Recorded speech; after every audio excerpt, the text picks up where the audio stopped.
Kasus COVID-19 yang menurun mendorong Universitas Jenderal Sudirman segera melaksanakan kuliah secara tatap muka. Proses pembelajaran juga akan hanya diikuti 50% mahasiswa dalam setiap kelasnya serta dikurangi jam belajarnya.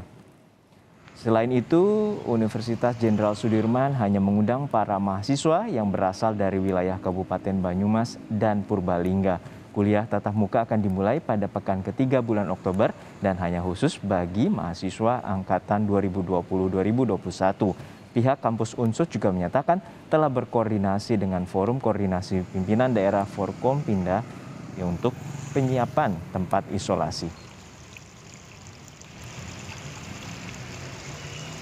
Berusaha semaksimal mungkin untuk menerapkan prokes yang ketat dan menerapkan syarat-syarat yang ketat bagi sivitas akademika yang berinteraksi.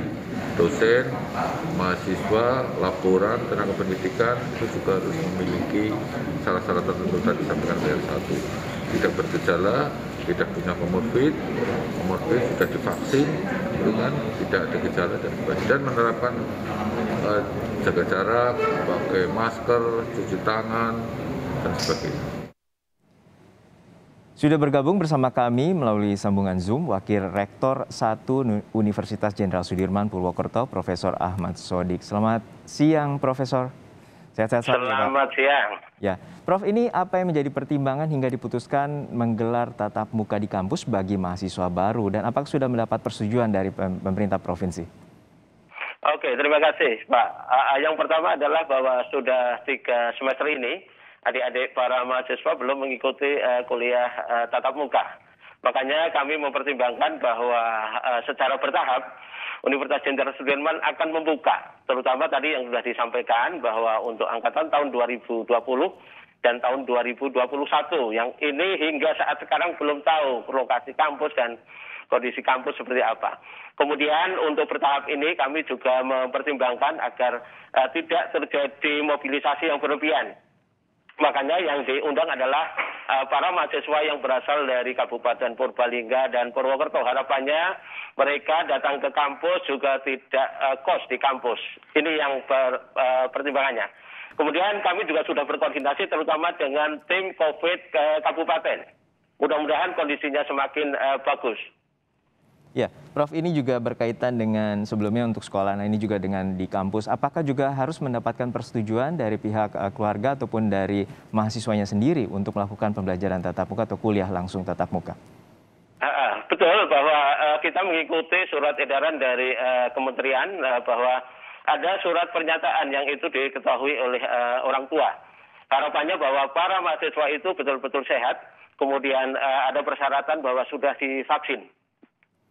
Selain divaksin, juga ada tes untuk sebelum akhirnya untuk mengikuti tatap muka yang rencananya akan dilakukan pada pekan ketiga bulan Oktober ini. Betul, Prof? Betul, terutama kalau itu berasal dari luar daerah. Tapi kita berharap bahwa mahasiswa yang mengikuti adalah dari daerah Purbalingga dan Banyumas. Ya, untuk sementara ini bagaimana mekanismenya? Bahkan disebutkan hanya 50% dan juga nanti apakah metode maupun jam belajarnya akan juga dikurangi untuk sementara waktu? Ya perlu kami sampaikan bahwa proses pembelajarannya itu kita sebut sebagai blended. Jadi gabungan antara tatap muka dan juga tetap daring.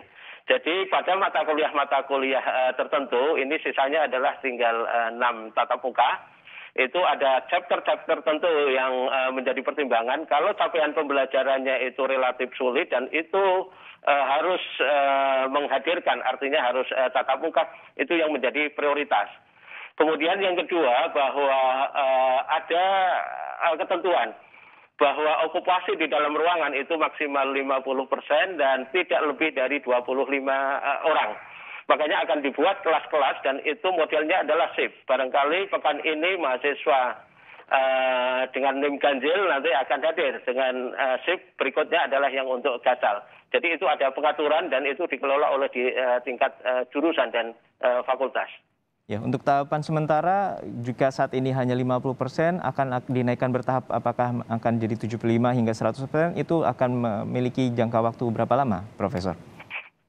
Yang dipertimbangkan adalah yang pertama adalah tadi wilayah. Kalau tahap ini nanti kondisinya membaik, kemudian tidak ada gejala-gejala, dan alhamdulillah 2 bulan ini kondisi di Untut adalah zero case, tidak ada kejadian-kejadian. Kalau ini kondisinya bagus, yang kita tingkatkan adalah justru wilayah. Nanti dari wilayah Baling Mas Cakep akan kita kembangkan lagi. Demikian. Ya Prof, tadi sempat disebut juga bahwa telah berkoordinasi dengan Forkompinda. Lalu seperti apa persiapan bila ditemukan kasus COVID-19 terutama di lingkungan kampus, dan bagaimana pula perawatan ataupun isolasi terpusat yang akan dilakukan? Oke, terima kasih. Unsur sudah memiliki beberapa pengalaman. Sebelum pelaksanaan kegiatan luring ini pun sudah ada namanya tim COVID di tingkat universitas. Kemudian untuk pelaksanaan ini akan diperkuat lagi. Masing-masing fakultas akan membentuk untuk tim COVID di fakultas.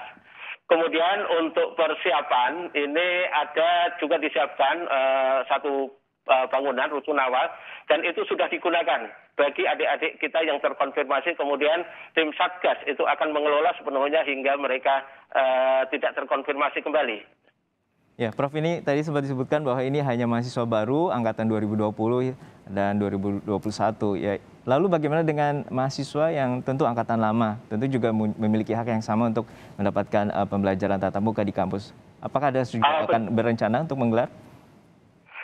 Betul, bahwa untuk saat ini yang di tahap pertama diuji cobakan adalah untuk adik-adik kita yang belum pernah melihat, terutama 2020 dan 2021. Kemudian sebenarnya sudah terlaksana, terutama untuk adik-adik mahasiswa yang dalam penyelesaian tugas akhir ataupun pada mata kuliah tertentu, terutama praktikum, yang capaian pembelajarannya mengharuskan itu luring. Dan itu sudah diterapkan dalam bentuk pembelajaran secara luring, terbatas, dan dengan prokes yang sangat ketat, terutama untuk bidang kedokteran dan kesehatan.